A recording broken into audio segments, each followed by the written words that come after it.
Cafe ২২ এর ছাদের ধারে তোলপাড়। আত্মগ্লানিতে চরম সিদ্ধান্ত নিতে চলেছে রায়ান, হাত বাড়িয়েও কি তাকে বাঁচাতে পারবে পারুল? আমরা এমনটাই দেখতে পারব। বিস্তারিত জানতে ভিডিওটি দেখতে থাকুন।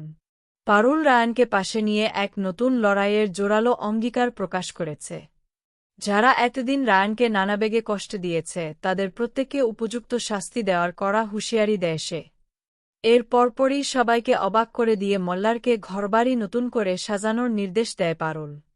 ৫০ কোটি টাকার হিরে হাতছাড়া হওয়া সত্ত্বেও হঠাৎ কেন এই উৎসবের আয়োজন, আর সেই আড়ালে পারুল ঠিক কী পদক্ষেপ নিতে চলেছে তা নিয়েই পুরো গল্পে নতুন করে মূল কৌতূহলের সৃষ্টি হয়েছে।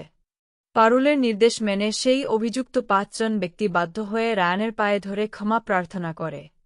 শুধু রায়ানের কাছেই নয়, অতীতে যাদের যাদের সঙ্গে তারা একইভাবে অন্যায় ও প্রতারণা করেছিল, সকলের সামনে নিজেদের অপরাধ স্বীকার করে নেন।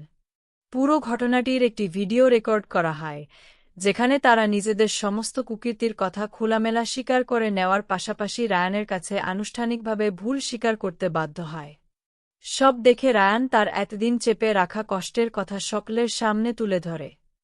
সে আকুল আবেদন জানায় তার সঙ্গে যে মর্মান্তিক ঘটনাগুলো ঘটেছে তা যেন আর অন্য কোনো নির্দোষ মানুষের সঙ্গে না ঘটে। অন্যদিকে পারুল যাদের বিচারের জন্য এত বড় লড়াই চালিয়েছে তারা সবাই তাকে আন্তরিক ধন্যবাদ জানায়। কারণ রায়ানের বিচার পাওয়ার মাধ্যমেই গোটা বিষয়টি একটি সার্বজনীন ও ন্যায্য লড়াইয়ের রূপ নেয়। এত কিছু মিটে যাওয়ার পর গল্পের মোড় হঠাৎ অন্যদিকে ঘুরে যায়। সব ঝামেলা চুকে যেতেই রায়ান কাউকেও কিছু না জানিয়ে হঠাৎ সেই স্থান থেকে উধাও হয়ে যায়। পারুল বারবার রায়ানের মোবাইলে ফোন করেও তার কোনো যোগাযোগ বা খোঁজ পাচ্ছিল না, যা তাকে প্রবল দুশ্চিন্তায় ফেলে দেয়। আগামী পর্বে দেখা যাবে ক্যাফে ২২ এর ছাদের একদম ধারে রায়ানকে ঝুঁকিপূর্ণ অবস্থায় দাঁড়িয়ে থাকতে দেখে তীব্র আতঙ্কে কেঁপে ওঠে পারুল। পরিস্থিতি আয়ত্তের বাইরে যেতে দেখে সে অত্যন্ত উদ্বিগ্ন হয়ে প্রশ্ন করে, তুই এসব কি করছিস?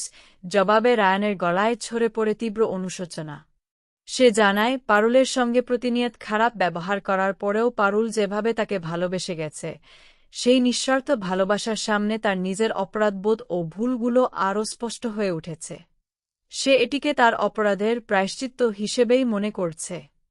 রায়ানের এমন মানসিক অবস্থা দেখে ভয় পেয়ে পারুল তাকে দ্রুত তার হাত ধরতে বলে, কিন্তু রায়ান পারুলের দিকে অপলক তাকিয়েও মৃদু মাথা নেড়ে না করে দেয়।